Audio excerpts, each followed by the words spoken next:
Bom, boa noite, irmãos, graça e paz. Vamos iniciar o nosso estudo sobre o livro do Apocalipse. Eu estava em casa meditando e, conforme eu digo, toda quinta-feira, parece que foi ontem, né, que iniciamos o estudo do livro do Apocalipse. Passamos da metade do livro do Apocalipse e tem sido um estudo bem edificante. E hoje vamos falar do capítulo 17 a capítulo 19. Então, se você for olhar, faltam apenas 3 capítulos para fechar o livro. Então, assim, existe aquela expectativa, né, do final. O que vai acontecer no final? O que o pastor vai falar sobre o final? Até agora, o pastor tirou aquela imaginação que eu tinha dos monstros saindo de dentro da água, do dragão voando. O que será que ele vai falar no final? Vamos caminhar até lá com calma, com paciência. Vamos iniciar orando ao Senhor, agradecendo pelo dia de hoje. Pai Santo, Deus querido, louvamos ao Teu santo nome, porque Tu és um Deus bondoso, um Deus gracioso. Te agradecemos, Pai, porque diante desta misericórdia o Senhor nos concedeu o dia de hoje, Pai, o ar que respiramos, a oportunidade de realizarmos os nossos afazeres. E te agradecemos porque o Senhor nos trouxe até a Tua casa, Senhor.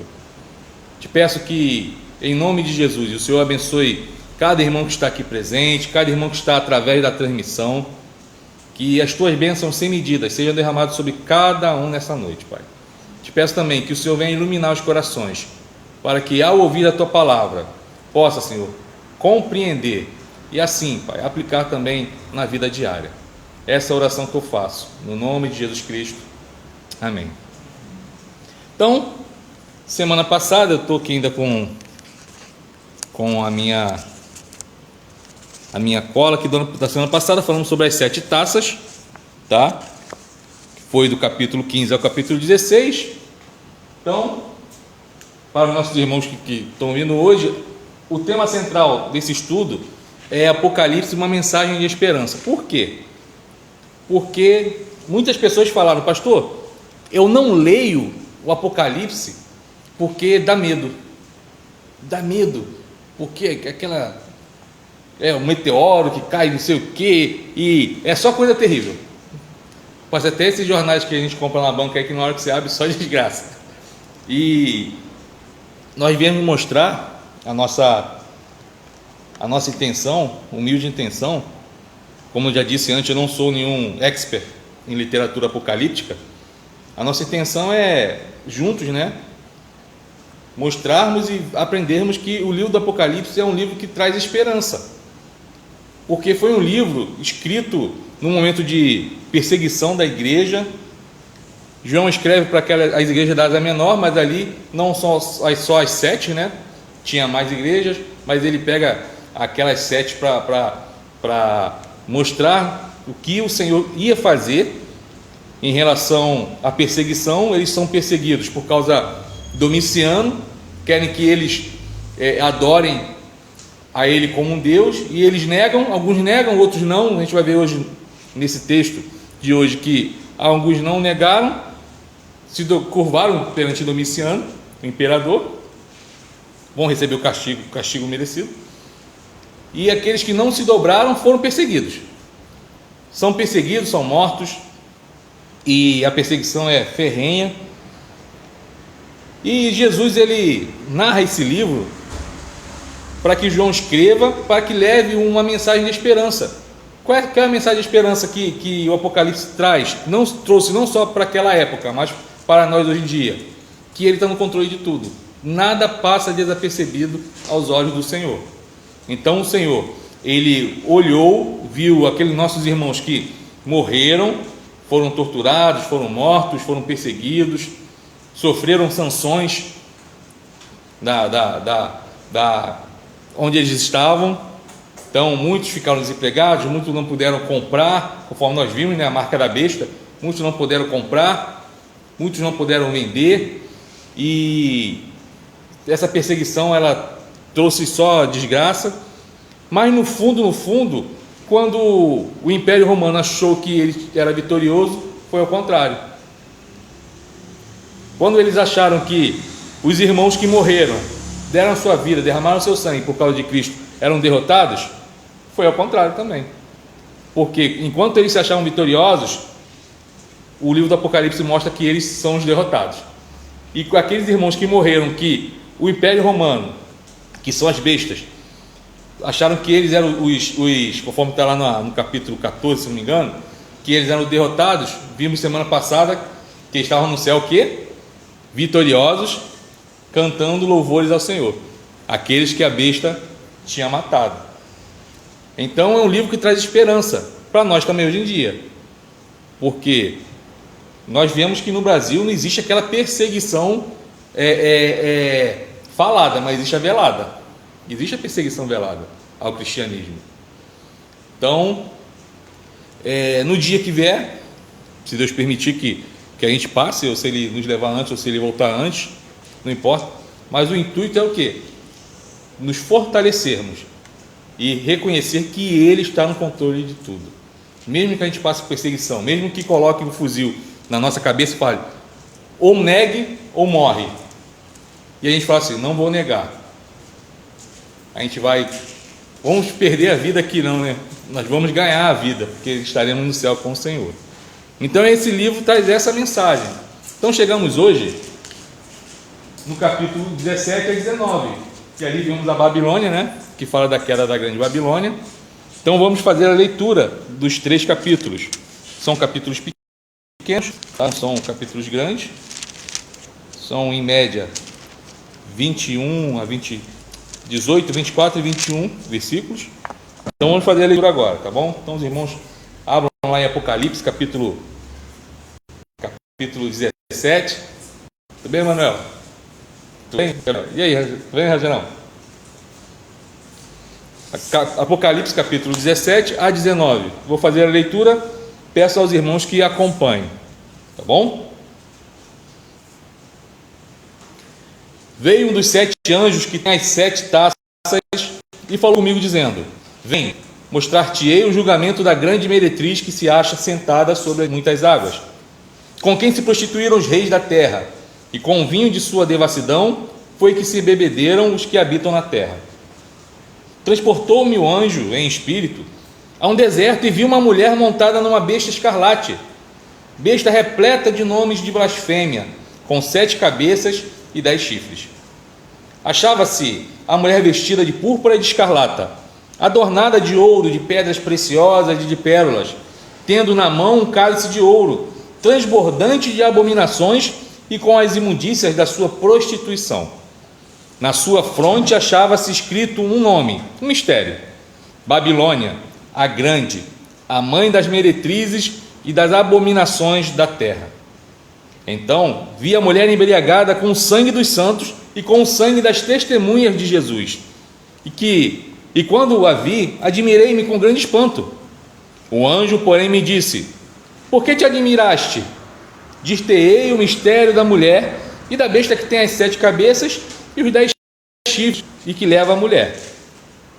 A besta que viste era e não é, está para emergir do abismo e caminha para a destruição. E aqueles que habitam sobre a terra, cujos nomes não foram escritos no livro da vida, desde a fundação do mundo, se admirarão, vendo a besta que era e não é, mas aparecerá. Aqui está o sentido que tem sabedoria. As 7 cabeças são 7 montes, nos quais a mulher está sentada. São também 7 reis, dos quais caíram 5. Um existe e o outro ainda não chegou. E quando chegar, tem de durar pouco. E a besta que era e não é, também é ele, o 8º rei. E procede dos 7, e caminha para a destruição. Os 10 chifres que viste são 10 reis, os quais ainda não receberam reino, mas recebem autoridade como reis, com a besta durante 1 hora. Têm estes um só pensamento e oferecem à besta o poder e a autoridade que possuem. Pelejarão eles contra o Cordeiro, e o Cordeiro os vencerá, pois é o Senhor dos senhores e o Rei dos reis. Vencerão também os chamados, eleitos e fiéis que se acham com ele. Falou-me ainda: as águas que viste, onde a meretriz está sentada, são povos, multidões nações e línguas. Os 10 chifres que viste e a besta, esses odiarão a meretriz e a farão devastada e despojada, e lhe comerão as carnes e a consumirão no fogo, porque em seu coração incutiu Deus que realizem o seu pensamento. O executem a uma e deem à besta o reino que possuem, até que se cumpram as palavras de Deus. A mulher que viste é a grande cidade que domina sobre os reis da terra. Capítulo 18. Depois destas coisas, vi descer do céu outro anjo, que tinha grande autoridade, e a terra se iluminou com a sua glória. Então exclamou com potente voz, dizendo: Caiu a grande Babilônia, e se tornou morada de demônios, covil de toda espécie de espírito imundo, esconderijo de todo gênero de ave imunda e detestável, pois todas as nações têm bebido do vinho do furor da sua prostituição. Com ela se prostituíram os reis da terra, também os mercadores da terra se enriqueceram à custa da sua luxúria. Ouvi outra voz do céu dizendo: Retirai-vos dela, povo meu, para não serdes cúmplices em seus pecados, e para não participardes dos seus flagelos, porque os seus pecados se acumularam até o céu, e Deus se lembrou dos atos iníquos que ela praticou. Dai-lhe em retribuição, como também ela retribuiu. Pagai-lhe em dobro, segundo as suas obras, e no cálice em que ela misturou bebidas, misturai dobrado para ela. O quanto a si mesma se glorificou e viveu em luxúria. Dai-lhe em igual medida tormento e pranto, porque diz consigo mesma: estou sentada como rainha, viúva não sou, pranto nunca hei de ver. Por isso, um só dia sobrevirão os seus flagelos, morte, pranto e fome, e será consumida no fogo, porque poderoso é o Senhor Deus que a julgou. Ora, chorarão e se lamentarão sobre ela os reis da terra, que com ela se prostituíram e viveram em luxúria, quando virem a fumaceira do seu incêndio. E conservando-se de longe, pelo medo do seu tormento, dizem: ai, ai, tu grande cidade, Babilônia, tu poderosa cidade, pois em uma só hora chegou o teu juízo. E sobre ela choram e planteiam os mercadores da terra, porque já ninguém compra a sua mercadoria. Mercadoria de ouro, de prata, de pedras preciosas, de pérolas, de linho finíssimo, de púrpura, de seda, de escarlata e toda espécie de madeira odorífera, todo gênero de objeto de marfim, toda a qualidade de móvel de madeira preciosíssima, de bronze, de ferro e de mármore, e canela de cheiro, especiarias, incenso, unguento, bálsamo, vinho, azeite, flor de farinha, trigo, gado e ovelhas, e de cavalos, de carros, de escravos e até almas humanas. O fruto sazonado que a tua alma tanto apeteceu se apartou de ti, e para ti se extinguiu tudo o que é delicado e esplêndido, e nunca jamais serão achados. Os mercadores destas coisas, que por meio dela se enriqueceram, conservar-se-ão de longe, pelo medo do seu tormento, chorando e pranteando, dizendo: ai, ai da grande cidade que estava vestido de linho finíssimo, de púrpura e de escarlata, adornada de ouro e de pedras preciosas e de pérolas, porque em uma só hora ficou devastada tamanha riqueza. E todo piloto e todo aquele que navega livremente, e marinheiros e quantos labutam no mar, conservaram-se de longe. Então, vendo a fumaceira do seu incêndio, gritavam: que cidade se compara à grande cidade? Lançaram pó sobre a cabeça e, chorando e pranteando, gritavam: ai, ai da grande cidade, na qual se enriqueceram todos que possuíam navios no mar, à custa da sua opulência, porque em uma só hora foi devastada. Exultai sobre ela, ó céus, e vós, santos, apóstolos e profetas, porque Deus contra ela julgou a vossa causa. Então um anjo forte levantou uma pedra como grande pedra de moinho e arrojou-a para dentro do mar, dizendo: assim, com ímpeto, será arrojada a Babilônia, a grande cidade, e nunca jamais será achada.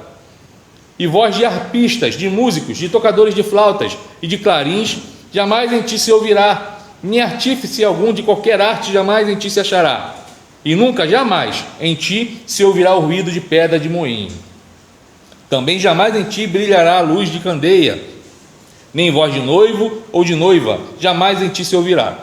Pois os teus mercadores foram os grandes da terra, porque todas as nações foram seduzidas pela tua feitiçaria, e nela se achou sangue de profetas, de santos e de todos os que foram mortos sobre a terra. Capítulo 19.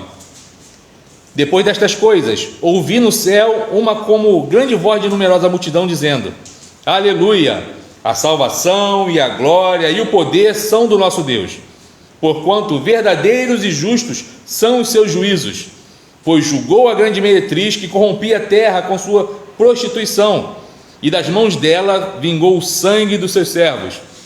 Segunda vez disseram: Aleluia! E a sua fumaça sobe pelos séculos dos séculos. Os 24 anciãos e os 4 seres viventes prostraram-se e adoraram a Deus, que se acha sentado no trono, dizendo: Amém, aleluia. Saiu uma voz do trono exclamando: Dai louvores ao nosso Deus, todos os seus servos, os que o temeis, os pequenos e os grandes.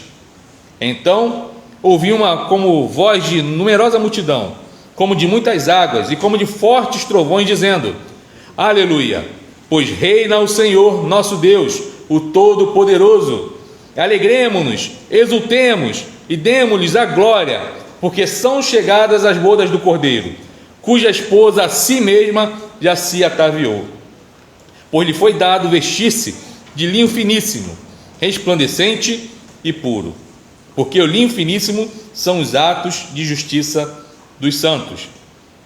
Então me falou o anjo: escreve: bem-aventurados aqueles que são chamados à ceia das bodas do Cordeiro. E acrescentou: são estas as verdadeiras palavras de Deus. Prostrei-me ante os seus pés para adorá-lo. Ele, porém, me disse: vê, não faças isso. Sou conservo teu e dos teus irmãos que mantêm o testemunho de Jesus. Adora a Deus, pois o testemunho de Jesus é o espírito da profecia. Vi o céu aberto e eis um cavalo branco. O seu cavaleiro se chama Fiel e Verdadeiro, e julga e peleja com justiça. Os seus olhos são chamas de fogo. Na sua cabeça há muitos diademas. Tem um nome escrito que ninguém conhece senão ele mesmo. Está vestido com um manto tinto de sangue, e o seu nome se chama o Verbo de Deus. E seguiam-no os exércitos que há no céu, montando cavalos brancos, com vestiduras de linho finíssimo, branco e puro.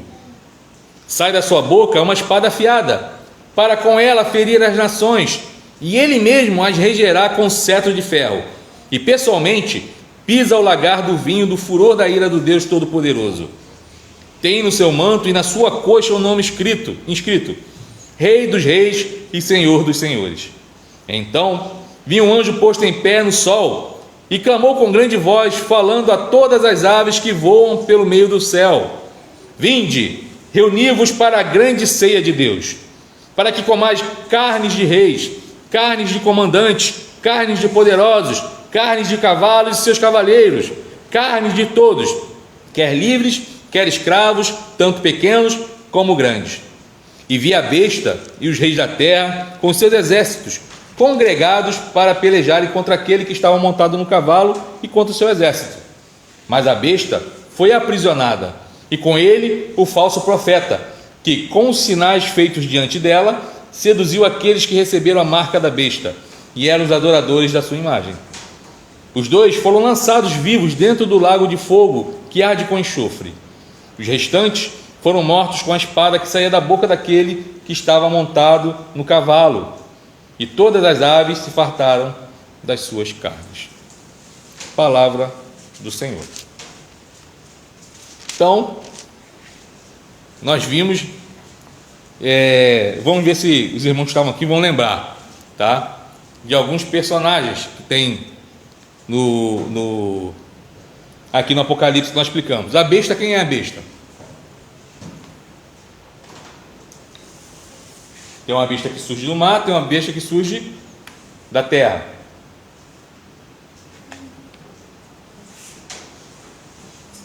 Lembra que a besta é um sistema religioso e um sistema político. Lembra disso? É o frio que está deixando vocês um pouco hoje acanhados. Então, a besta não é um monstro que vai surgir do mar, não é um monstro que vai surgir da terra, é um sistema religioso e político que vai perseguir a igreja de Deus. É um sistema político.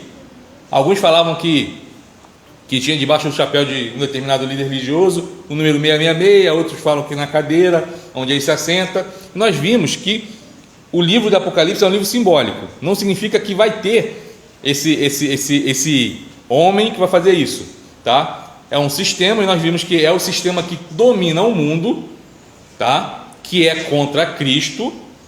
E os irmãos vão lembrar da série de sermões lá nas epístolas de João, que João chama quem de anticristo? Os falsos mestres.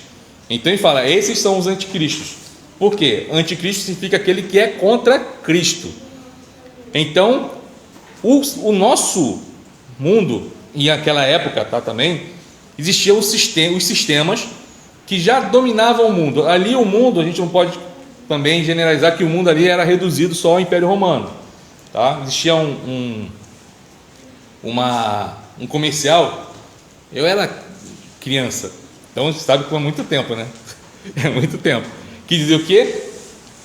Acho que era de uma enciclopédia, os irmãos já talvez lembrem, que falava assim: na realidade, o mundo era romano. Lembra até hoje essa frase. Na realidade, o mundo era romano. Mas quando fala o mundo era romano, significa um mundo dominado por Roma, que era muita coisa, tá? Era muita coisa. Ao mesmo tempo que Roma levava estradas, levava benefícios para aquele povo, eles também dominavam. Então era um sistema político, tá? E religioso que dominava aquela época. Então a besta que João fala é isso. Lembrando também que o livro do Apocalipse foi escrito com simbolismo, porque é um livro que foi levado para os irmãos que estavam sofrendo perseguição. Então, toda quinta-feira eu gosto de explicar isso, porque sempre tem ou alguma pessoa nova assistindo a transmissão, ou uma pessoa aqui que está assistindo pela primeira vez aqui na igreja. O livro foi escrito com esse simbolismo, tá? Que deu medo a muita gente durante muitas décadas. Por quê? Porque foi um livro escrito para levar a mensagem de esperança para os irmãos que estavam perseguidos. Então, o que eles fizeram? O que João fez? Escreveu nesse formato, tá? Ele ouviu, escreveu desse formato, porque quando o mensageiro ia levar o livro, se tivesse, vamos colocar assim, uma blitz, tá? Do Império Romano, ia pegar e falar assim: ô, calma aí, o que você está levando aí? Estou levando o livro. Aí ele pegava, abria o livro, e ia ver lá dragão, ia ver lá besta, ia ver anticristo, ia ver tudo isso. E eles não entenderiam essa linguagem. Então, daqui é revista em quadrinho, leva lá, pode ir embora. E liberava e chegava esse livro aos irmãos. Só que os irmãos já conheciam essa linguagem por causa do Antigo Testamento, que fala sobre essas figuras, né? Então os irmãos, quando liam, já entendiam o que era. Então já fazia associação sobre o que era o Império Romano, sobre o dragão, quem era o dragão, que era Satanás. Então tem esse contexto todo. Então ele escreve aqui, vem falando sobre esse simbolismo. Roma estava dominando, e chega agora o momento em que Roma vai receber a sua condenação, tá? Não podemos esquecer que esse livro foi escrito para os irmãos daquela época e escatologicamente para a atualidade.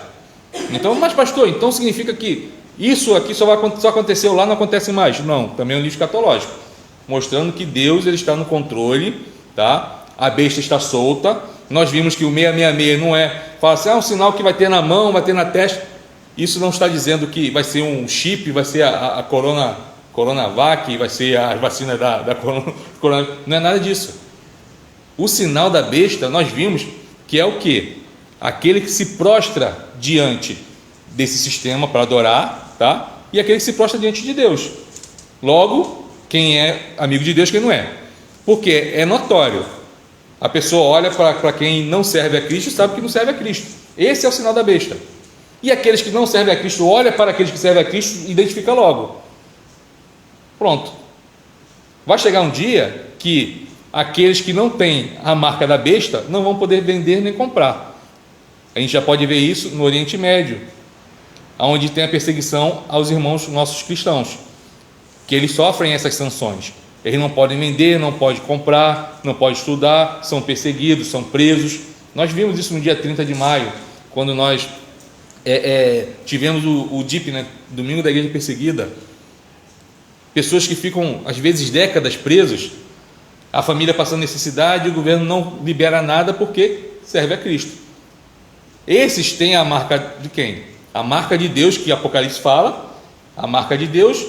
Então eles não têm a marca da besta, então eles não podem fazer isso. E aqueles que têm a marca da besta, que assume verdadeiramente que segue esse estilo de vida, tá? Que não adianta que falar que só existe dois lados, o Deus do diabo, que segue o diabo, são aqueles que vão ter a marca da besta. Então a gente vai chegar lá, você é crente? Não sou crente, então você pode comprar o que você quiser.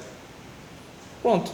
Então o sinal da besta não é um carimbo, que muita gente às vezes perde o sono, assim, não, mas porque estão inventando, falaram que Bill Gates está inventando um negócio que vai colocar debaixo da pele e não sei das quantas. Gente, não é isso.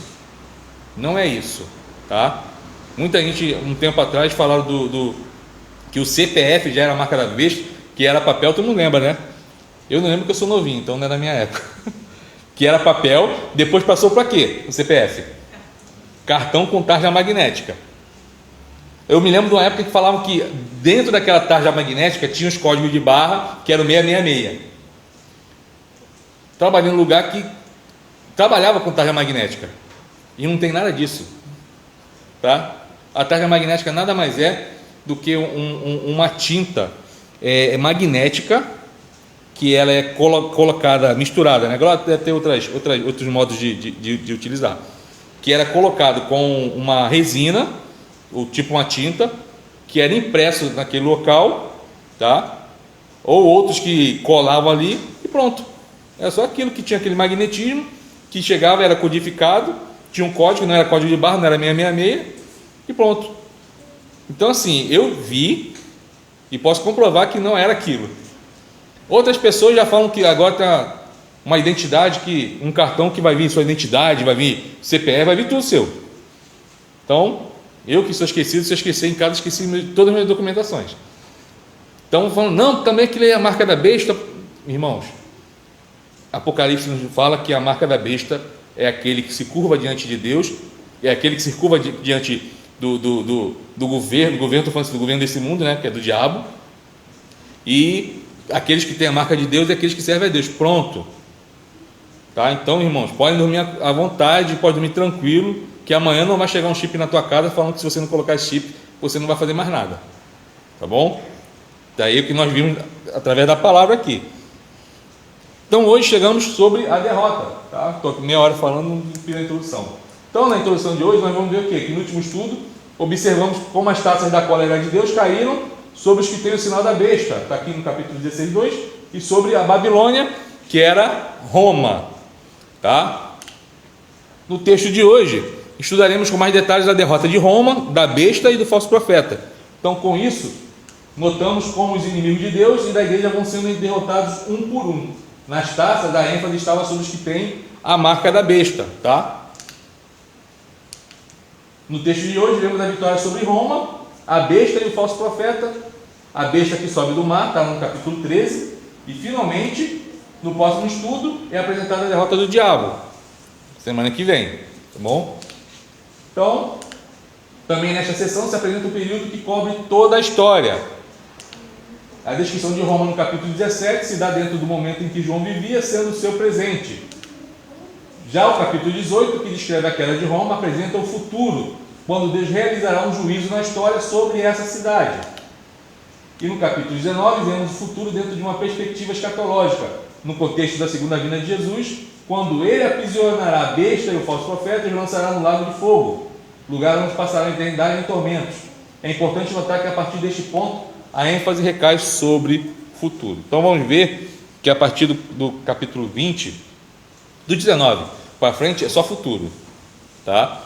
Então a gente vai ver que o livro vai falar de coisas passadas, do presente e do futuro. A gente tinha falado no início dos estudos sobre o passado, né? Da mulher que deu à luz a criança e que o dragão queria matar a criança. Nós vemos que era quem? que era Jesus. A mulher, ali está falando que é a igreja, tá? O dragão é o diabo, que tentou matar Jesus. Todo mundo conhece já a história. Tentou matar Jesus. E depois vemos que tem uma serpente que sai correndo atrás da mulher. A mulher vai para o deserto e ela cria asas de águia e voa para o céu. Essa mulher é a igreja. A asa de águia significa que ela está recebendo uma ajuda do céu, e é o que sustenta a igreja, é a ajuda do Senhor. É Deus que sustenta a igreja dele na terra, tá? A serpente que corre atrás da mulher tentando pegar, todo mundo sabe que é a perseguição que o diabo faz à igreja. A gente, como disse antes, né? Existem dois lados da moeda, Deus e o diabo, não existe meio termo. Então, aquele que serve a Deus vai ser perseguido pelo diabo, vai ser. Todos nós somos perseguidos por ele, porque o diabo é o inimigo das nossas almas. Aquele que não sofre a perseguição do diabo, alguma coisa está acontecendo. Foi que uma pessoa falou assim: eu não estou lembrado quem foi que falou, foi no final de semana, que falou assim: o diabo não persegue porque o diabo falou assim: já me pertence. Acho que foi na escola bíblica dominical. Falou assim: porque já me pertence, então para que eu vou gastar energia com eles? Então vou gastar energia com eles, vou gastar energia com aqueles que não me pertencem. Então tem essa perseguição. Aí chega hoje, nós vamos ver o quê? Que o Senhor, ele que é o soberano da história, tá? Soberano da história, nada passa desapercebido pelo Senhor. A gente às vezes olha e acha que a nossa vida, em momentos da nossa vida, Deus não está no controle. Deus está no controle de tudo, de tudo. A gente pode achar assim, falar assim: Deus está no controle de tudo. Por que aqueles irmãos lá no Oriente Médio, eles são decapitados? Eles colocam a câmera na frente e vão lá e são decapitados. Outros são mortos. Uma vez eu vi, eles colocaram o montão de cristão, vários cristãos, dentro de uma jaula, era uma jaula mesmo. Pegaram um guindaste na praia, pegaram e afundaram na praia aqueles cristãos. Se Deus está no controle, por que permite isso? Talvez surja essa dúvida. Nada passa desapercebido. Deus, ele sempre tem um propósito, que toda quinta-feira eu falo que é o quê? O propósito de Deus? Bom, agradável e... Os propósitos de Deus são perfeitos e santos. Perfeitos e santos. Todos os propósitos. Não existe nada que Deus seja pego de surpresa. Aconteceu isso, não sabia. Tudo. Porque lá em Salmo 139 diz que todos os nossos dias foram escritos antes mesmo de um deles sequer ter existido. Então, antes da gente nascer, a nossa vida toda já estava escrita. Toda escrita por Deus. Se Ele é esse que escreve todos os dias da nossa vida, vocês acham que alguma coisa passa desapercebida? Não passa. Deus permite, porque o inimigo acha que ele ganhou, mas no final da história, ele perdeu. Ele perdeu, porque quando nós falamos sobre esses que estão no céu, que a besta matou, perseguiu, alcançou e matou, e a besta canta um hino de vitória, eles se vangloriam: eu venci, mas quando chega no céu, são eles que estão cantando o hino da vitória. Esses nossos irmãos que são mortos lá do Oriente Médio, qualquer outro lugar do mundo que haja perseguição contra o cristão, a besta, o sistema, tá? Pode achar que venceu, mas os vitoriosos são aqueles que estão no céu, porque a palavra de Deus, ela diz, ela comprova e ela promete que quando nós fechamos os nossos olhos aqui nessa terra, automaticamente nós abrimos na glória celeste. Automaticamente. A gente vai ver isso lá Jesus conta a parábola do rico e de Lázaro. Então, eles têm o quê? Eles morrem, um vai para o tormento e outro vai para o seio de Abraão. Então, automaticamente, Jesus ainda faz uma promessa lá na cruz: hoje mesmo estará comigo no paraíso. O ladrão da cruz, ele morre e ele já está no céu. O ladrão perdoado, né? Claro, tinha dois.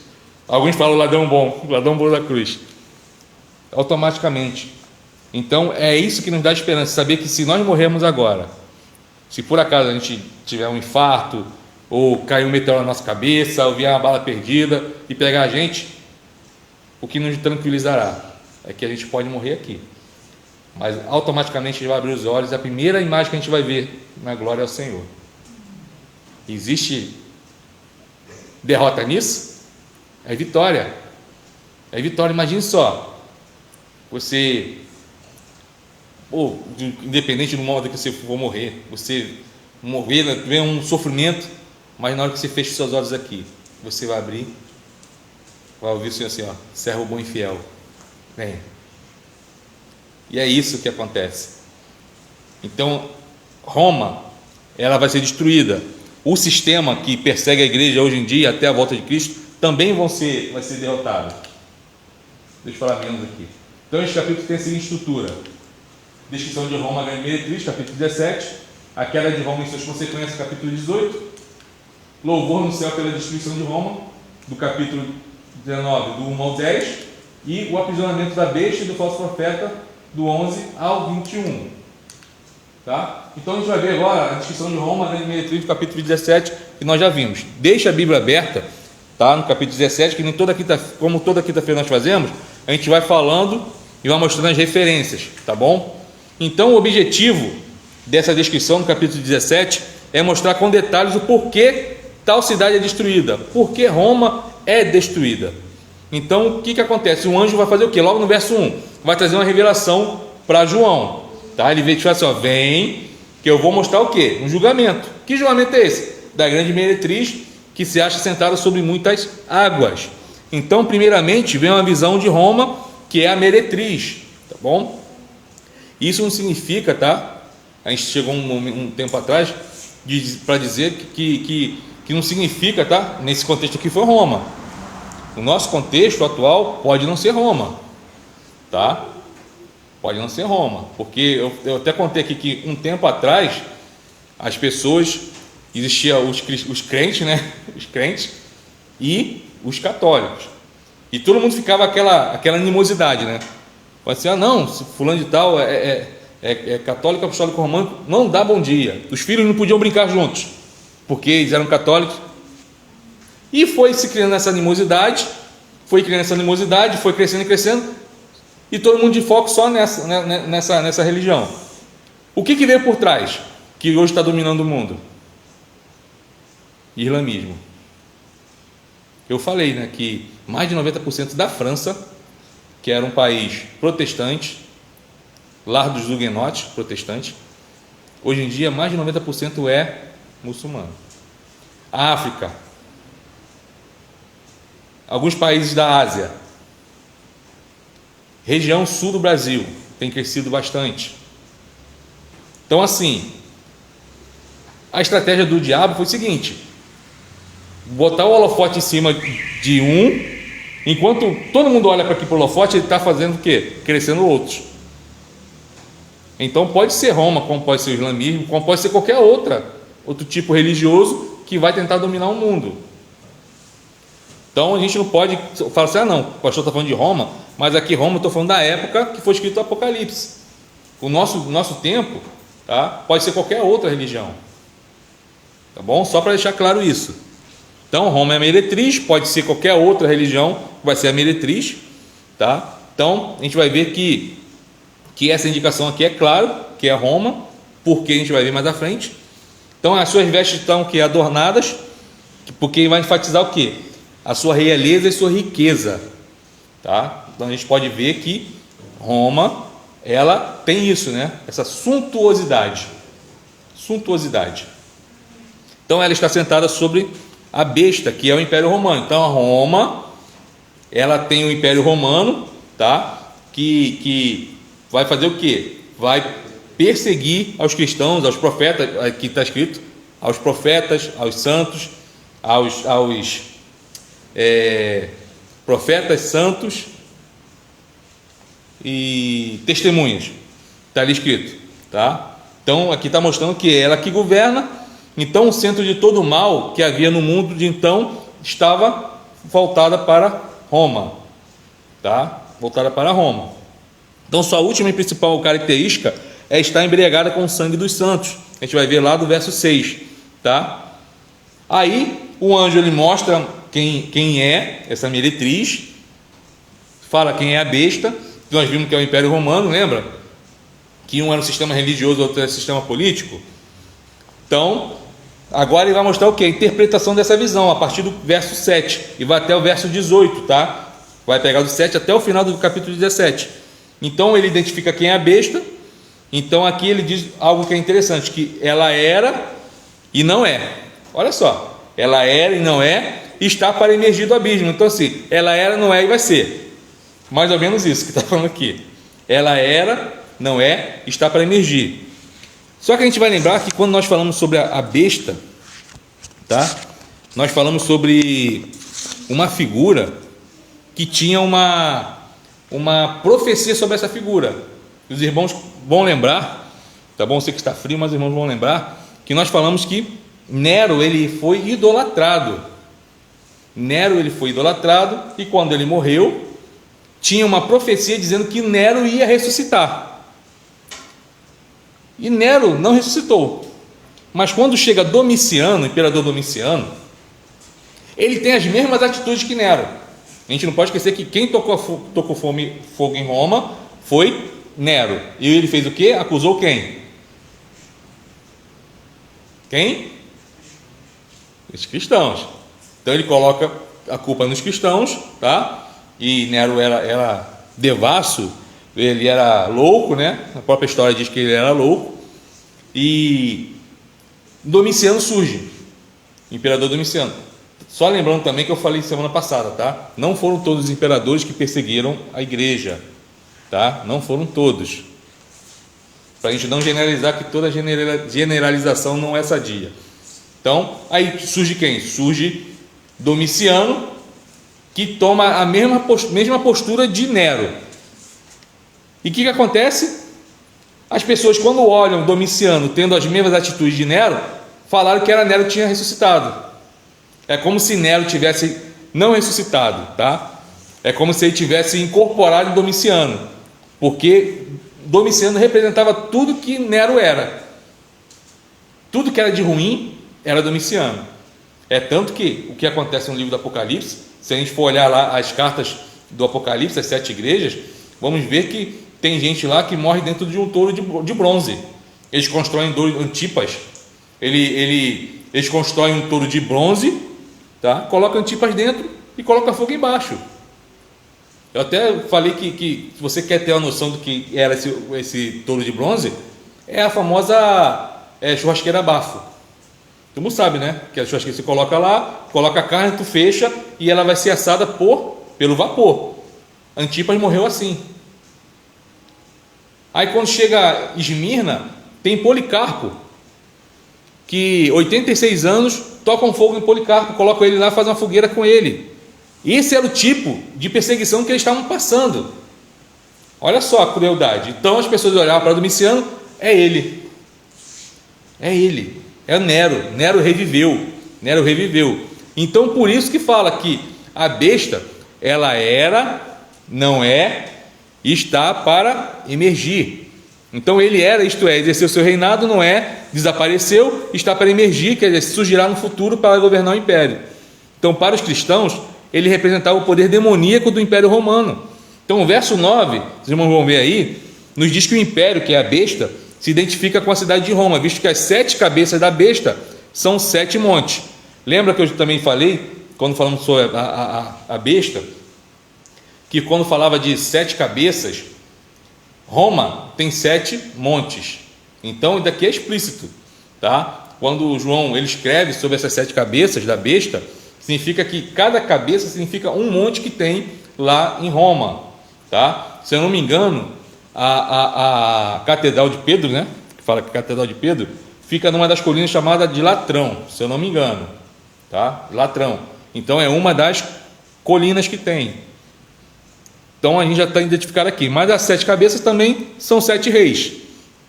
Isto pode nos causar estranheza, mas numa linguagem simbólica, o mesmo símbolo pode ter mais de um sentido. Isso é.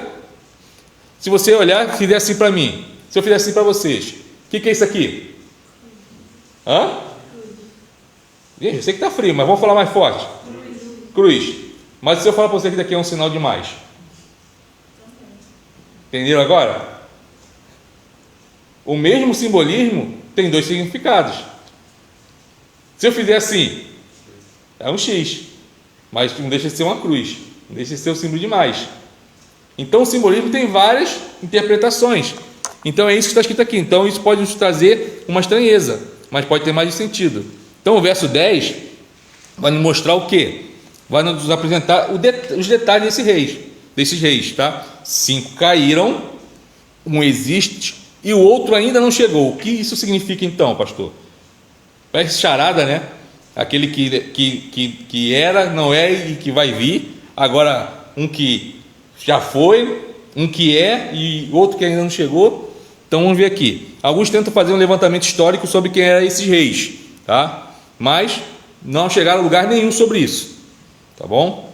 Então, para João e suas igrejas, não era importante saber quem foi o primeiro ou o quinto rei, mas sim definir através do número desses reis a figura do império. Então aqui também está representada a figura do império, tá bom? Que perseguia a igreja. Então, pensei que tinha apertado ali. Então é provável que o número 7 seja simbólico, como foi na descrição das 7 igrejas da Ásia, que simbolizam todas as igrejas daquela região, que não tinha só 7. Então o objetivo seria então dizer que através dos 7 imperadores, o império estaria representando em sua totalidade a besta. Então está dizendo o quê? Que os que já passaram representavam a besta. O que está agora representa a besta. Então aquele que vai vir vai continuar representando a besta. Então significa vai continuar perseguindo a igreja. Agora me diz algo, tá? Já vai, daqui a pouco vai dar 8 horas, não cheguei ainda na... Me diz uma coisa. Desde quando começou a existir a igreja, tá? Desde quando começou a existir a igreja parou de ser perseguida? Aí os irmãos podem falar assim: ah, pastor, lá no século IV, se não me engano, Constantino chegou, tá? E uma jogada estratégica e política, tá bom? Que tinha outro concorrente com ele. Então o que ele fez? Ele falou que o cristianismo era a religião oficial do império. Isso no século IV ou V, tá? Então não teve mais perseguição. Teve. A gente pode esquecer que o catolicismo ele começou a surgir mais ou menos a partir do quarto século, terceiro, quarto século, tá? Quando teve a junção igreja e Estado. A gente pode reparar, igreja juntou com o Estado, não dá certo. Até o nosso contexto, não dá certo, tá? A igreja que bota político no púlpito para pregar, para dar testemunho na época de eleição, não dá certo. Pode reparar, não dá certo, tá? Nós temos as nossas obrigações civis, temos. Nós somos cidadãos do céu, mas somos cidadãos dessa pátria. Então nós temos que pagar nossos impostos, temos que honrar os nossos líderes, mesmo eles não necessariamente merecendo, mas a palavra de Deus diz que nós temos que honrar e orar por eles. Isso é a ordem bíblica. Mas quando junta Estado e igreja, o caldo desanda. Então, a partir desse momento começa a ter o quê? A perseguição. Por quê? Do mesmo jeito que a gente tem estudado Gálatas, temos feito a série de sermões em Gálatas. Do mesmo jeito que tinham os judaizantes que se achavam os puros, tá? Que eram os judeus que se convertiam, e achavam que eram os puros porque existiam o quê? Eles tinham a circuncisão, a marca na carne de que eles faziam parte da aliança. Então isso representava para eles que faziam parte da aliança. A igreja, quando se juntou com o Estado, eles se acharam os mais puros. Então aqueles que não concatenavam com as suas ideias, não andavam junto com o seu pensamento, eles eram perseguidos. A gente pode reparar isso no século XVI, quando teve a reforma, tá? E até hoje eles falam para voltem para casa. Vira e mexe, vocês vão ouvir um padre, um bispo falando assim, ó, os irmãos protestantes, voltem para o seu lar, voltem para casa, porque eles acham que nós é que saímos da casa, só que eles que saíram lá no início, século IV, século V. Um dia ainda vou dar um estudo sobre isso, mas porque quando fala de história me amarro, né? Sabe que eu viajo na história. Então, aqui não está falando dos reis, mas sim que vai ter sempre perseguição. Vai ter sempre perseguição à igreja, tá bom? Então, já falei da besta, né? que não é um imperador específico, mas aqui ele está falando mais ou menos sobre a questão do Domiciano, né, que era o Nero, rei de vivo. Aí no capítulo 18 fala da queda de Roma e suas consequências, tá? Então assim, tem um anjo que começa no 17, agora tem um anjo que vai fazer o quê? Vai anunciar a queda da Babilônia. Então, essa destruição, ela já aconteceu antes, tá bom? Aconteceu antes e não aconteceu, por quê? O livro do Apocalipse não é um livro cronológico, é bom também lembrar isso, não é um livro cronológico, tá bom? Tem um texto que falou que o sol se escureceu, mais à frente, outro texto falando que o sol se escurecerá. Semana passada foi falado sobre, não lembro o que foi, mas foi falado algo que também um texto anterior tinha falado que já tinha acontecido, e ali está falando que estava para acontecer. Por quê? Porque o livro do Apocalipse não é um livro cronológico, sequencial. Então vocês vão ver do 17 para trás falando que a Babilônia tinha caído, aqui está falando novamente, tá? Mas pastor, então está errado esse livro? Não está errado esse livro, tá? Não está errado, porque o intuito do autor não foi escrever cronologia, sequência, mas escrever mensagens. É como se pegasse minha série de sermão, tá? De Gálatas, é Gálatas, mas todo domingo é um assunto diferente, mas está dentro do livro do Gálatas. Mesma coisa, João escreveu, tá? Mensagens não cronológicas, colocou no livro. O intuito dele não era escrever na sequência para os irmãos terem aquela ideia, como é que é mesmo? É a mente cartesiana, né? A mente cartesiana é depois do 1 sempre vem o 2, sempre vem o 3. Não é isso. Não importa se vem um ou dois depois, o que importa é que vai ter número.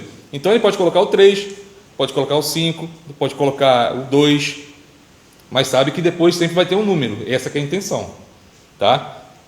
Então aqui ele está falando que o anjo fala que já caiu, ele fala caiu. Então, na realidade, é algo que já está sendo efetuado no futuro. Então, diante da condenação de Roma, os cristãos são chamados para quê? Para abandoná-la. Então, essa ordem para vários membros da igreja da Ásia Menor era difícil de ser cumprida. Como que eles vão abandonar, tá, o Império Romano se eles viviam problemas sérios diante desse império? Como? É como se, vamos supor, tem um irmão nosso sendo perseguido na Coreia do Norte, né? Coreia do Norte, que é do Shin Won. Coreia do Norte. Ele quer sair de lá. Como que ele vai sair de lá? Como? Se ele chegar na fronteira, vai ser preso. Se ele chegar no aeroporto, vai ser preso. Se chegar num porto para pegar um barco, vai ser preso. Então ele não tem como sair de lá. Não tem como. Mesma coisa os irmãos que estavam lá no Império Romano, os nossos irmãos cristãos que estavam lá. Então eles recebem essa chamada para sair de lá, para abandonar a Babilônia ou abandonar o Império. Mas como eles iam fazer se eles viviam diante desse Império com problemas terríveis? Não só isso, também tinha outros, tá? Lembra que eu falei no início que tinha os que sofreram perseguição é porque não adoraram, não se curvaram diante do imperador? Teve aqueles que se curvaram. Olha só, teve aqueles que se curvaram. Então esses estavam usufruindo da riqueza da prostituta, que é Roma. Eles estavam usufruindo disso, já que eles não eram considerados pessoas não gratas. Eles podiam aproveitar bastante. Podiam ir no shopping, podiam ir na praia, podiam fazer o que quisessem. Estou só ilustrando. Podia fazer o que quisesse. Os outros não. Mas esses estavam usufruindo dessas riquezas. Então, eles recebem uma mensagem para se afastar dessa corrupção, desse pecado, porque se eles não fizessem isso, eles seriam cúmplices de quem? De Roma. Seriam cúmplices daqueles que perseguiam a igreja. E a gente vai ver mais à frente que existe como posso dizer, uma condenação, um castigo para essas pessoas, tá? Existe um castigo para essas pessoas que não abandonaram esse tipo de vida e que são, vamos colocar que são cúmplices, tá? Desse império que persegue. Talvez vocês falem assim, mas daí não vai acontecer. Talvez, irmãos, nesse exato momento, eu gosto sempre de atualizar, às 19 horas e 58 minutos. Talvez nesse exato minuto, em algum país aí que a perseguição é ferrenha, talvez esteja um cristão negando a Cristo nesse momento. Do mesmo jeito que fala que nesse momento tem alguns que estão morrendo, tem alguns que estão negando a Cristo nesse momento. Então esses que negam a Cristo, esses tornam-se cúmplices daqueles que perseguem e matam. Mesmo sem ter puxado um gatilho, mesmo sem ter passado o fio da navalha no pescoço de outro irmão, mas eles se fazem cúmplice. E esse, quando chegar no céu, no dia do juízo, ele vai ser julgado como se fosse cúmplice. Olha só. Por isso que a palavra de Deus diz o quê? Ser fiel até a morte. Até a morte. Até a morte. Então, a queda de Roma aconteceu, tem consequências. Então, esses que participavam do seu poder agora sentem a perda dele. A gente vai ver que existem pessoas que começam a ficar tristes, tá? Tem gente mercadores, vai ver gente da marinha mercante, dos barcos, vai ver, são pessoas que se aproveitavam, tá, da riqueza delas para se enriquecer e que agora não vão mais se render ou viver dessa fortuna que gerava, né? Então, em segundo lugar, temos os mercadores da terra que se enriqueceram através do comércio com ela, vão ter que buscar lucro em outro lugar. Tem os mercadores do mal, a da marinha mercante, né, que também se enriqueceram por transportar as mercadorias de Roma pelo mar Mediterrâneo. O mar Mediterrâneo era dominado por Roma. Então, todas essas pessoas sofreram também com a destruição da parceria, né? Então, deixaram de ter lucro com a ausência de Roma. Aí, tem aqui uma frase que eu achei interessante, está aqui escrito. Isso mostra como é perigoso viver uma religiosidade superficial que esconde uma vida essencialmente profana e que se vende ao sistema de influências ao lucro com negócios escusos. Eu leio novamente, tá?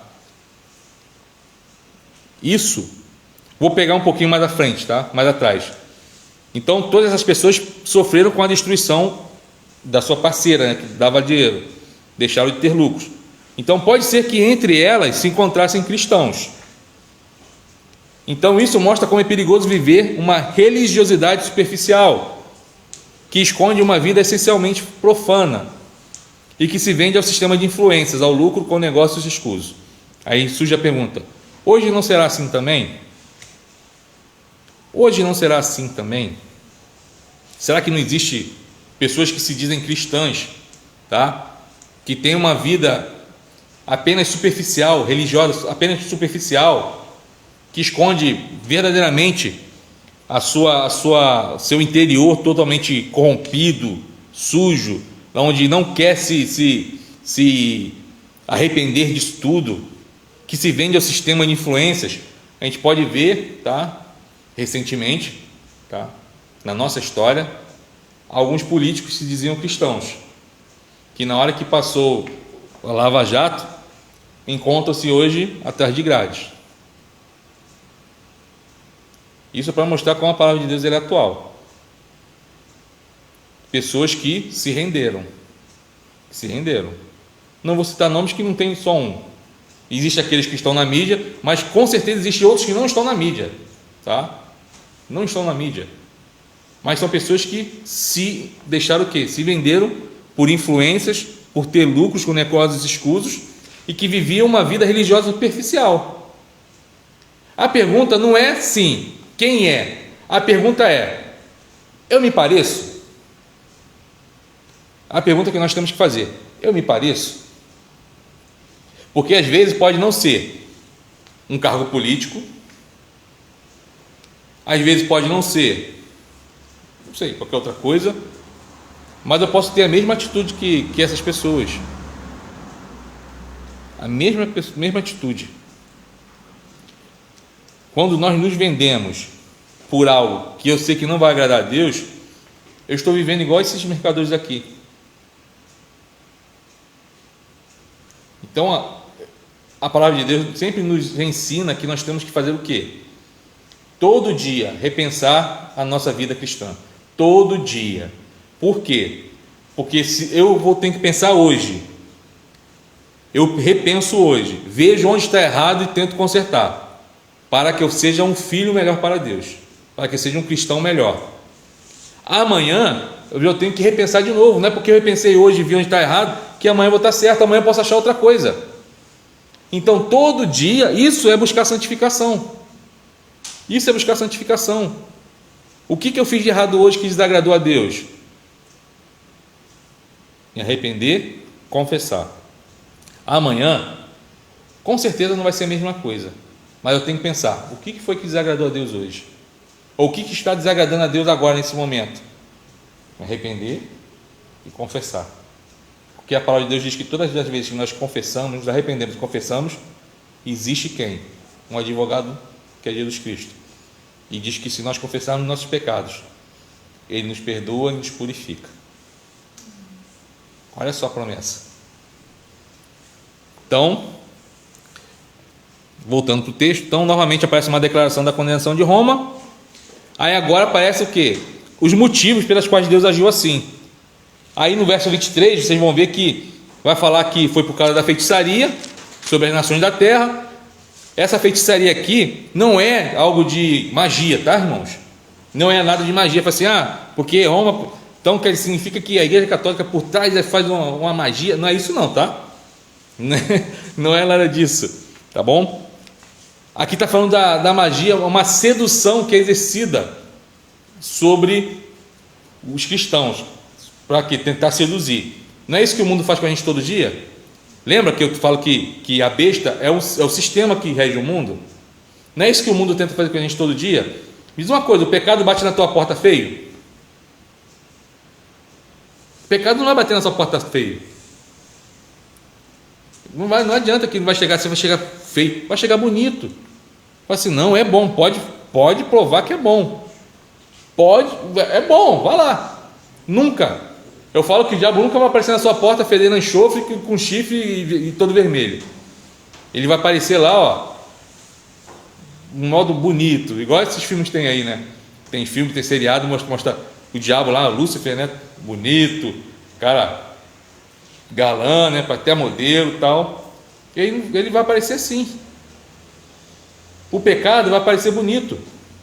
Essa que é a feitiçaria de Roma, de tentar mostrar algo sendo bom, só que não era bom. E muitos se enredavam por isso. Hoje em dia não é diferente, tá? Hoje em dia não é diferente, nós já falamos sobre isso agora. Então, esse é um dos motivos, a feitiçaria, tá? Outro motivo é que nela se achou o sangue de profetas e santos. Está no verso 24. Até onde está escrito aqui esse texto, muitos já tinham morrido naquela época. Conforme disse semana passada e outras semanas atrás, muitos irmãos nossos foram mortos em arenas, sendo devorados por animais selvagens. Muitos foram mortos assim. Muitos foram decapitados. Já falei de dois aqui, né, de Antipas e de Policarpo, foram queimados na fogueira. Outros foram mortos e foram amarrados em postes, e seus corpos foram ateados fogo, para que eles servissem de luminária, né, para iluminar as orgias, tá, que existiam naquela época, enquanto nossos irmãos estavam sendo queimados, usados como lanterna, como lampião. Estava tendo lá culto ao imperador, as festas, as orgias. Olha só, olha como o diabo é, né? Ele tentando mostrar uma vitória em cima de uma derrota, só que a gente vai ver que não é, né? Porque agora no capítulo 19 que vai chegar o que pertence a eles. Então no capítulo 19 a gente vai ver que existe um louvor no céu. Por quê? Porque Roma foi destruída. Então a gente vai ver isso lá do verso 1 a 10. Então Roma foi julgada, a gente vai ver logo aqui no início, tá bom? Existe um cântico Então aqui, ó, há louvor no céu porque Roma foi julgado, são os santos, apóstolos e profetas que estão exaltando a Deus. A gente vai ver isso no capítulo 18, 20. Pois ele exerceu justiça sobre aquela que tinha sangue dos seus servos em suas mãos. Então os seres celestiais também louvam, e por fim uma voz do trono exorta todos os servos de Deus a louvá-lo. Então aparece logo depois quem? A noiva do Cordeiro. Quem é essa noiva do Cordeiro? Hã? Irmãos, quem é a noiva do Cordeiro? Somos nós, irmãos, a igreja. Vamos falar junto. A igreja. Amém. Eu sei que está frio. É a igreja. Então ela surge, a noiva do Cordeiro surge. Tá? Então aqui a noiva do Cordeiro, então a imagem é a imagem da igreja, que fala do nosso encontro, o encontro da noiva com Cristo Jesus. Tá? Isso, em sua segunda vinda. Então a gente vai ver que existem textos que falam sobre isso. Jesus fala sobre isso. Tá? A gente vai ver lá em Mateus, em Marcos, Paulo fala em 2 Coríntios, fala em Efésios. Então existe esse contraste, tá? Olha só, por que surge a noiva logo depois da prostituta, da meretriz? Porque há um contraste. E aqui Jesus está mostrando, através das escrituras, tá? Do livro, que existem dois lados. Existem dois lados que as pessoas têm que decidir. Existe o lado da meretriz, a gente vai ver que ela é toda bonitona, né? Ouro, prata, púrpura, só coisa chique da época, tá? É como se ela estivesse vestida hoje de ouro, prata, de Yves Saint Laurent, mais o que? Chanel, só essas marcas assim, cara, tá? Perfume Chuanchu, só coisa assim, de última geração. Chuanchu, perto dele é coisa de pobre, né? Deve ser só coisa que a gente nem sabe.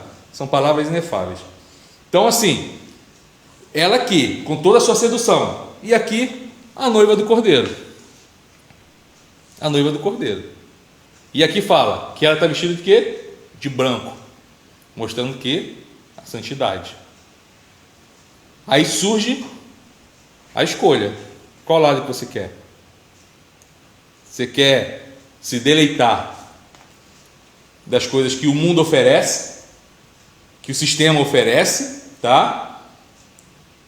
Ou você quer negar tudo isso, mas chegar naquele dia, estar junto como na noiva do Cordeiro, vestes brancas, mostrando pureza, santidade, ser recepcionado pelo noivo. Quem é o noivo? Jesus. Então, por isso que existem esses dois contrastes. Quando chega lá na mão dos nossos irmãos lá, tá, que recebem esse livro, na hora que eles olham isso, eles falam: existem dois lados. E aí? Você pode negar agora e curtir tudo isso. Vai curtir tudo isso. Ou você pode não negar a Cristo, tá? Você pode negar a Cristo e ter tudo isso. Você pode não negar, morrer, mas você vai estar com a veste branca diante do Cordeiro. Então os irmãos entendem isso quando chega lá no Apocalipse, tá? Por isso que o livro do Apocalipse, eu vou correr aqui, falta só mais um ponto, tá? Que o tempo acaba. Eu vou ver se eu peço aos irmãos, a gente tinha começado, né, Vitor? Ver se coloca até umas 8h30 para dar tempo de a gente falar bastante. Então existe essa escolha, e aí hoje em dia não é diferente, irmãos. Hoje em dia não é diferente. Todo dia nós temos que fazer o quê? Essa pergunta: qual lado que eu vou escolher?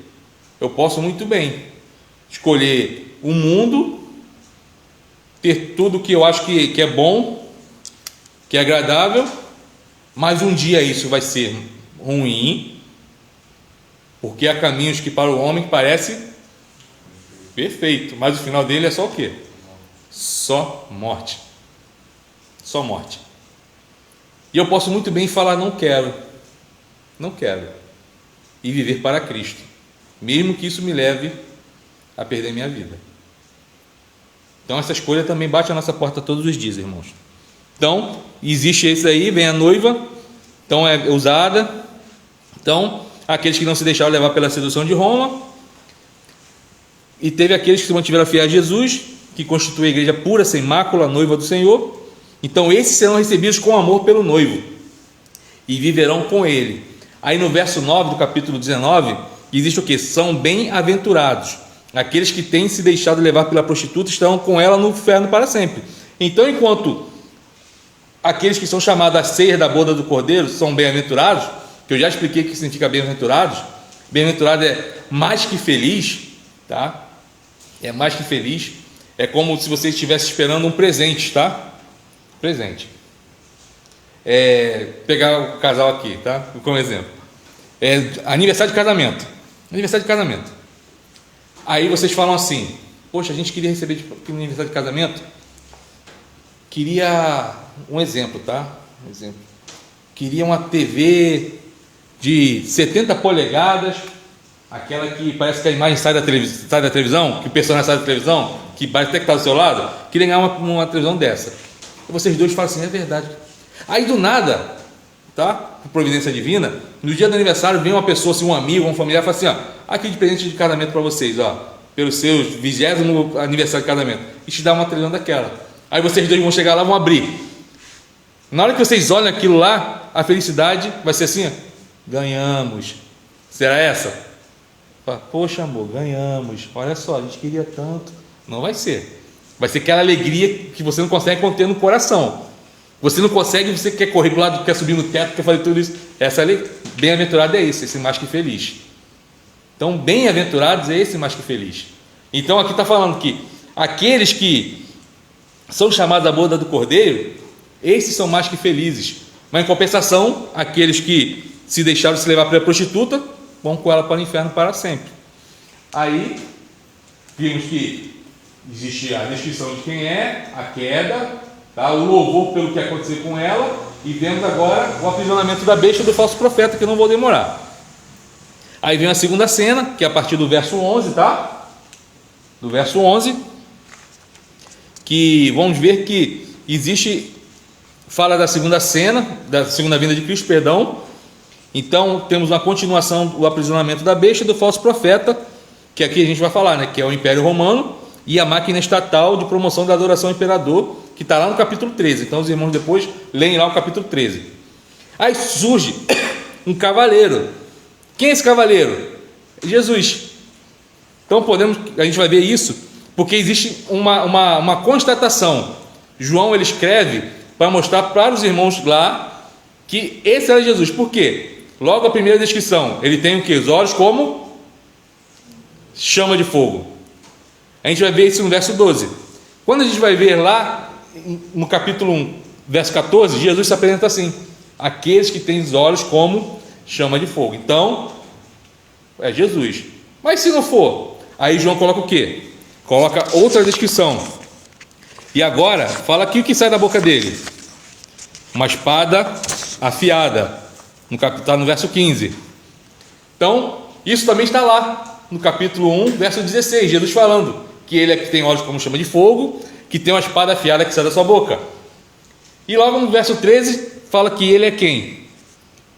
Está vestido com manto tinto e o seu nome se chama o Verbo de Deus. Onde é que a gente vai ver escrito Jesus sendo comparado ao Verbo? Essa espada significa? A espada, palavra de julgamento, tá? Não é a espada necessariamente isso não, tá? Quando fala palavra, quando fala espada afiada, nós vimos lá nas cartas do Apocalipse, que quando fala que tem uma espada afiada que sai da boca, está falando a palavra mesmo, tá? Palavra que traz o quê? O juízo, porque essa palavra é esperança para a gente. Mas para aqueles que não têm Cristo, é palavra de julgamento. Por isso que o mundo detesta tanto os cristãos, porque a palavra revela isso. A palavra revela o julgamento. Então, quando fala isso, a espada afiada que sai para o quê? Para julgar, para levar juízo. Mas assim, quem é que fala que Jesus é o Verbo? Está onde? E o Verbo se fez carne, habitou entre nós, cheio de graça, de verdade. Jesus é o Verbo, certo? Jesus é o Verbo, o Evangelho é Cristo, a palavra é Cristo. Então esse é Jesus Cristo. Então não tem como falar que não é Jesus. Olhos como chama de fogo, está lá. Jesus mesmo fala que ele é esse, que tem uma espada afiada que sai da boca. Jesus fala que ele é esse, E João, para acabar com qualquer dúvida, ele coloca como verbo. E está lá no Evangelho, que Jesus é o verbo de Deus. Então, depois fala que ele é o rei do rei e senhor dos senhores. Seu exército é formado pelos seus servos, os cristãos que vestem vestiduras de linho finíssimo, branco e puro. Então a besta com os reis da terra se reúne para lutar com Jesus. Lembra da batalha do Armagedon? A batalha do Armagedon já havia até documentário há muitos anos atrás, falando que o pessoal vai se juntar num vale chamado Armagedon, que vai ter a luta, e alguns falaram até que na época que era a China, e isso há muitos anos atrás, hein? Décadas atrás, falando que era. E, irmãos, a própria palavra não diz quem serão, não diz onde é esse vale, não diz nada disso. Por quê? O intuito nosso não é se preocupar com isso. Não é se preocupar com isso. Não é, pastor, que é isso? Não é. A nossa preocupação é em ter nossas vestes brancas, é em se manter fiel a Cristo, tá? Então, aí é que fala sobre isso, se reunir para lutar com Cristo. A gente já viu isso lá no capítulo 16. Então, essa batalha, tá? Não, embora não seja descrita o que aconteceu, quem puxou a espada, quem puxou, aparece o resultado. Então, a besta com o falso profeta, eles são aprisionados e lançados num lago de fogo que arde com enxofre, que é lugar de sofrimento eterno, que a gente vai ver isso na próxima semana, que é chamado de segunda morte, que a gente vai ver semana que vem, e para onde irão os que não estão inscritos no livro da vida. Não estão inscritos no livro da vida. Aí eu me lembrei agora de uma passagem, já terminando, tá? Que a gente já vai para a conclusão, de quando chegaram os discípulos. Eles tinham saído. Jesus falou assim: ó, vai lá para treinar, né? Um dia eu vou embora, mas vocês ficarão. Então vão lá, saem de 2 em 2. Todo mundo lembra disso. E eles voltam alegres, né? Eles voltam alegres.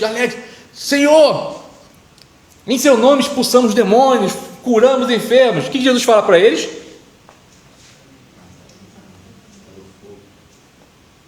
Oi? Não foi isso não. Jesus fala o quê? A alegria deles não é por ter feito isso, mas a alegria deles tem que ser porque eles estavam escritos no livro da vida. Então a nossa alegria não é porque a gente expulsou o demônio, ou porque a gente tocou na igreja, ou porque a gente pregou, não. A nossa alegria tem que ser porque o nosso nome está escrito no livro da vida. E a palavra de Deus diz que aquele que está escrito no livro da vida, o nome dele nunca vai sair de lá. Não vou prolongar esse assunto, senão a gente vai falar sobre a questão da eleição. Não vamos falar isso agora não. Mas o que importa é que depois que Jesus escreve teu nome no livro da vida, ninguém tira, nem ele. Ele não usa liquid paper, tá? Não usa borracha. Se ele escreveu teu nome lá, vou falar o nome de todo mundo hoje. Você escreveu Vitor, Rogério, Emanuel, Gabriel, Alícia, Cláudia, Rodrigo, Juliana, Deisilene, Adriana, o Birajara. Você escreveu os nossos nomes, não há ninguém que apague, e nem ele apaga, porque é definitivo. Então a nossa alegria tem que ser porque o nosso nome está escrito no livro da vida, e aleluia por isso. Então aqui vemos 2 inimigos de Jesus sendo destruídos. Então, conclusão, nesses 3 capítulos vimos uma punição dos 3 inimigos do Senhor Jesus e da sua igreja. Primeiro, a prostituta, Roma; a besta, o Império Romano; e o falso profeta, que é a máquina estatal de promoção de adoração ao imperador.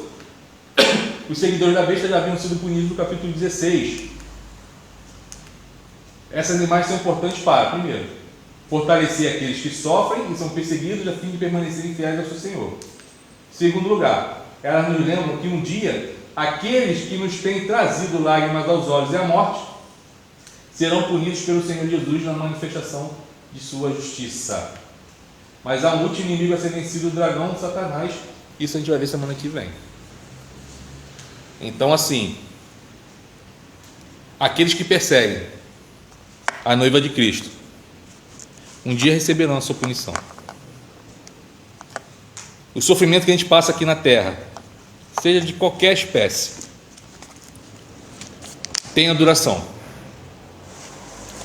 Tem uma duração. E eu gosto sempre daquele texto de Apocalipse, que Jesus fala que e tereis tribulação de 10 dias.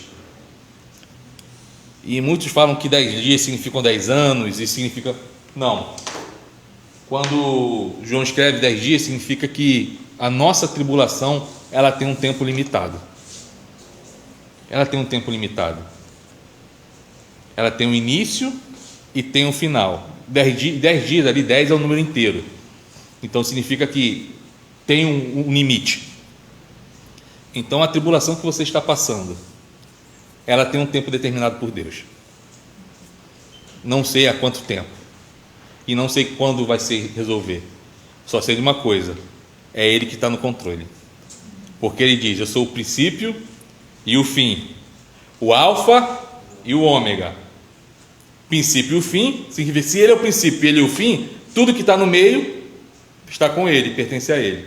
Se Ele é o alfa, que é a primeira letra do alfabeto grego, e o ômega, que é a última, significa Ele tem o controle de tudo.